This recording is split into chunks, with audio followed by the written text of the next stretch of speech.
ইহুদিদের একটা দল ওমরে ফারুকের সাথে সাক্ষাৎ করে এসে বলে, ওমরে ফারুক, তোমাদের কোরআনে আমাদের ইহুদিদের ব্যাপারে একটা বদনাম আছে। কি বদনাম? এই আয়াতে তোমাদের আল্লাহ বলেছেন ফাআবাউ আইয়ুদাইফুহুমা, মানে দুইজন পয়গম্বর এসেছিল আমাদের কাছে, কিন্তু আমরা এগুলো খাওয়াই নাই, এরা ক্ষুধার্ত ছিল। কিয়ামত পর্যন্ত তোমরা এই আয়াত তেলাওয়াত করবার, মানুষ আমাদেরকে গালি দিবে।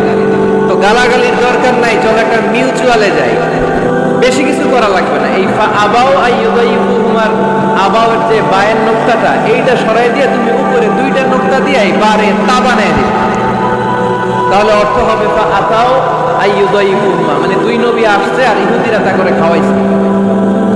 ওমরে ফারুক বলে কি লাগবে? কয় এক নোক্তা চেঞ্জ করা লাগবে। কয় একটু দাঁড়া। এরা তো মহা খুশি, আজকে আমাদের মিশন কমপ্লিট। ওমরে ফারুক ঘরের ভিতরে ঢুইকা একটা তলোয়ার নিয়ে আসছে। কয় কার কার লাগবে, এদিকে আয়। সব দিছে দৌড়।